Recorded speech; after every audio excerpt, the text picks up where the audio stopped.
Assalamu alaikum wa rahmatullah. Welcome back to my channel. Let's learn together. Marhaban bikum ila qanati.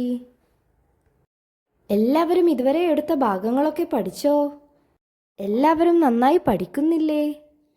ഇന്ന് നമുക്കൊരു പുതിയ പാഠം പഠിക്കാം. Unit 4-ലെ അവസാന പാഠമാണ്. പുതിയ പാഠത്തിൻ്റെ ഹെഡിങ് എന്താണെന്ന് എല്ലാവരും വായിച്ചേ? യാ ഹബീബി, പ്രിയപ്പെട്ടവരെ. ഹബീബ് ആരാണ്? നമുക്ക് പ്രിയപ്പെട്ടവരാണ്. നമുക്ക് ആരൊക്കെ പ്രിയപ്പെട്ടവരുണ്ട്? നമ്മുടെ ഫ്രണ്ട്സ്, ഫാമിലി, റിലേറ്റീവ്സ് ഒക്കെ നമ്മുടെ പ്രിയപ്പെട്ടവരാണല്ലേ. അപ്പം നമ്മൾ അവരെ സ്നേഹത്തോടെ എന്താണ് വിളിക്കുക? യാ ഹബീബി, പ്രിയപ്പെട്ടവരെ. എങ്കിൽ നമുക്ക് നോക്കാം ഈ കവിതയിൽ എന്താണ് പറയുന്നതെന്ന്. ആരാണ് ഇവിടെ പ്രിയപ്പെട്ടവരെന്ന് നോക്കിയാലോ? നിങ്ങൾക്ക് ഏറ്റവും ഇഷ്ടപ്പെട്ട ആളുകളുടെ പേരൊക്കെ ഒന്ന് പറഞ്ഞേ. Very good. ഓരോരുത്തർക്കും ഏറ്റവും ഇഷ്ടം അവരുടെ പാരൻസിനെ തന്നെ ആയിരിക്കും അല്ലേ. എങ്കിൽ നമുക്ക് ഇവിടെ ആരാണ് ഏറ്റവും പ്രിയപ്പെട്ടവരെന്ന് വിളിക്കുന്നതെന്ന് നോക്കാം. എങ്കിൽ നമുക്ക് ഈ കവിത ഒന്ന് പാടി നോക്കിയാലോ? യാ ഹബീബി. എല്ലാവരും ഒന്ന് ഹെഡിങ് വായിച്ചേ. യാ ഹബീബി. ഇനി നമുക്ക് കവിതയൊന്ന് പാടി നോക്കാം.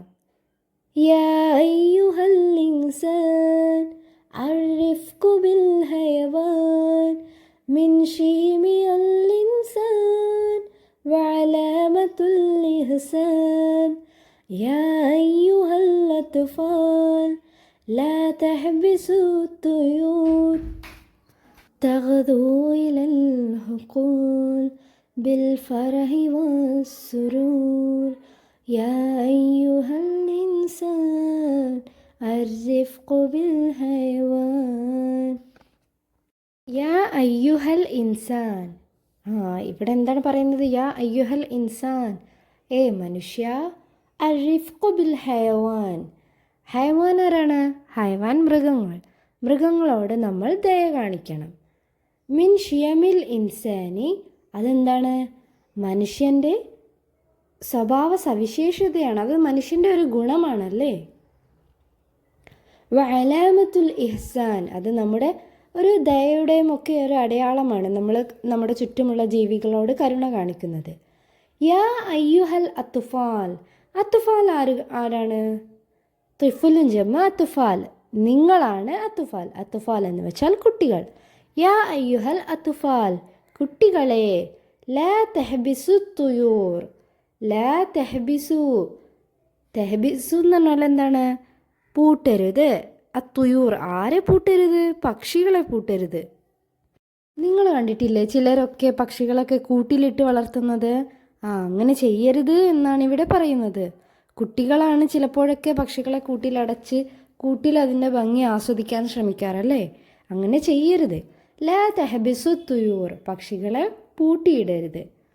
തഗ്ദു ഇലൽ ഹുക്കൂൽ, പിന്നെ എന്താണ് ചെയ്യേണ്ടത്? അവരെ നമ്മൾ പറത്തിവിടണം. എങ്ങോട്ട്? ഇലൽ ഹുക്കൂൽ, വയലുകളിലേക്കും പാടങ്ങളിലേക്കുമൊക്കെ അവയെ പറത്തണം. എങ്ങനെ? ബിൽ ഫറഹി വസ്സുറൂർ, വളരെയധികം സന്തോഷത്തോടെയും ആനന്ദത്തോടെയും അവയെ നമ്മൾ പറത്തിവിടണം. അല്ലാതെ കൂട്ടിലടച്ച് അങ്ങനെ വളർത്തുന്നതാണോ നല്ലത്? നിങ്ങൾക്ക് വീട്ടിൽ തന്നെ ഇരിക്കുന്നതാണോ ഇഷ്ടം? അല്ലല്ലേ. ഇടയ്ക്കൊക്കെ പുറത്തു പോയി, സ്കൂളിൽ പോയി ഫ്രണ്ട്സിനൊപ്പം കളിക്കുന്നതാണല്ലേ ഇഷ്ടം. അതുപോലെ തന്നെയാണ് പക്ഷികൾക്ക് ഒട്ടും ഇഷ്ടമില്ലാത്ത കാര്യമാണ് കൂട്ടിൽ ഇങ്ങനെ അടച്ചിരിക്കുന്നത്. ഇനി നമുക്ക് നോക്കിയാലോ? നുറാജിഉൻ നഷീദ വനഖ്താറു സത്റൻ മുനാസിബൻ ലിസുവർ. ചിത്രത്തിൽ എന്താണ് നിങ്ങൾ കാണുന്നത്? എല്ലാവരും ഒന്ന് നോക്കിയിട്ട് പറഞ്ഞേ. ഒരു ബോയ് ഒരു പക്ഷിയെ പറന്നു വിടുകയാണല്ലേ. ഈ ചിത്രത്തോട് മാച്ചായ ഒരു വരി നമ്മുടെ കവിതയിൽ നിന്ന് എല്ലാവരും ഒന്ന് കണ്ടെത്തിക്കേ.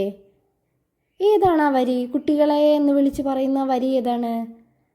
അത് നമ്മളിവിടെ എഴുതണം. എല്ലാവരും ഇവിടെ നോക്കിക്കേ. ഇതാണല്ലേ ആ വരി. യാ അയ്യുഹൽ അത്തുഫാൽ ലാ തഹബിസു അത്തുയൂർ, കുട്ടികളെ, നമ്മൾ പക്ഷികളെ കൂട്ടിലടയ്ക്കരുത്. തഗ്ദു ഇലൽ ഹുക്കൂലി ബിൽ ഫറഹി വസ്സുറൂർ, അവയെ സന്തോഷത്തോടെ വയലുകളിലേക്ക് പറത്തിവിടണം. ആ വരി ഏതാണെന്ന് മനസ്സിലായില്ലേ? എങ്കിൽ നമുക്ക് അടുത്തത് നോക്കാം. നഖ്റഉ, നമുക്ക് വായിക്കാം. ലഅബത്തുൻ സഅലബുൻ ബസലുൻ ഹിലാലുൻ. ഇവിടെയൊക്കെ ചുവന്ന നിറത്തിൽ നൽകിയ അക്ഷരം ഏതാണ്? എല്ലാവരും ഒന്ന് നോക്കിയിട്ട് പറഞ്ഞേ. ലാമാണല്ലേ. ലാം എങ്ങനെയാണ് എഴുതുക എന്ന് എല്ലാവർക്കും മനസ്സിലായില്ലേ? എങ്കിൽ നമുക്കിവിടെ ലാമിന് കളർ കൊടുക്കാം. ലാം എങ്ങനെയാണ് ആദ്യം എഴുതുമ്പോഴും രണ്ടാമത് എഴുതുമ്പോഴും ഒരു വാക്കിൻ്റെ മൂന്നാമതായി വരുമ്പോഴുമുള്ള ചേഞ്ച് എങ്ങനെയാണെന്ന് ഇവിടെ നോക്കിക്കേ. അതുപോലെ എല്ലാവരും ലാമിന് കളർ കൊടുക്കുക. ഇനി അതിനുശേഷം എന്താണ്? നസുലുൽ ഹുറൂഫ. ഇവിടെ അക്ഷരങ്ങൾ വേർതിരിച്ച് നൽകിയിട്ടുണ്ടല്ലേ. അവയെ എല്ലാവരും ഒന്ന് ഒരുമിച്ച് എഴുതിക്കേ. ഒന്നാമത്തെ വാക്ക് എന്താണ്? ലൗനുൻ, ഹലീബുൻ, ബുൽബുലുൻ, മൻസിലുൻ. ഈ വാക്കുകൾ എല്ലാവരും ഒന്ന് ഒരുമിച്ച് എഴുതാൻ ശ്രമിച്ച് നോക്കിക്കേ. എന്നിട്ട് എല്ലാവരും ആ ഭാഗത്ത് ഒരുമിച്ച് എഴുതി നോക്കണം. ഇനി എന്താണ് നമുക്ക് ചെയ്യാനുള്ളത്? ആ താഴെ തന്ന വാചകം എല്ലാവരും ഒന്ന് വായിച്ചു നോക്കിയേ. ഇർഹമു മൻ ഫിൽ അർളി യർഹമക്കും മൻ ഫിസ് സമാഇ. ഇർഹമു മൻ ഫിൽ അർളി. നിങ്ങൾ ഭൂമിയിലുള്ളവരോട് കരുണ കാണിക്കുക. ഇർഹമുക്കും മൻ ഫിസ് സമാഇ. ആകാശത്തുള്ളവൻ നിങ്ങളോടും കരുണ കാണിക്കും. ഈ വാചകം എല്ലാവരും കേട്ടിട്ടില്ലേ? കാരണം നമ്മൾ നമ്മുടെ ചുറ്റുമുള്ളവരോട് കരുണ കാണിച്ചാൽ ആര് നമ്മെ സഹായിക്കും? അല്ലാഹു, ആകാശത്തിലുള്ള അല്ലാഹു നമ്മെ സഹായിക്കും. എങ്കിൽ എല്ലാവരും ചുറ്റുമുള്ളവരെയും ഇനി സഹായിക്കാൻ ശ്രമിക്കില്ലേ? അത് മനുഷ്യരായാലും മൃഗങ്ങളായാലും പക്ഷികളായാലും എല്ലാവരെയും നമ്മളെ കൊണ്ട് കഴിയുന്ന രീതിയിൽ സഹായിക്കാൻ ശ്രമിക്കണം. എങ്കിൽ എന്താണ് നമുക്കുള്ള നേട്ടം? ആകാശത്തുള്ള അല്ലാഹു നമ്മെ സഹായിക്കും. നമുക്കതല്ലേ ഏറ്റവും കൂടുതൽ വേണ്ടത്. എല്ലാവരും പാഠഭാഗങ്ങളൊക്കെ നന്നായി വായിച്ചു പഠിക്കുക. കവിത എല്ലാവർക്കും ഇഷ്ടപ്പെട്ടില്ലേ? എങ്കിൽ എല്ലാവരും ഒന്ന് ചൊല്ലി നോക്കിക്കേ. എല്ലാവരും ചൊല്ലി നന്നായി കാണാതെ പഠിക്കുക. ഇതുവരെ എടുത്ത ഭാഗങ്ങളൊക്കെ നിങ്ങൾക്ക് മനസ്സിലായില്ലേ? എങ്കിൽ നമുക്ക് അടുത്ത ഭാഗവുമായി അടുത്ത വീഡിയോയിൽ കാണാം. അതുവരേക്കും ബൈ, മഅസ്സലാമ.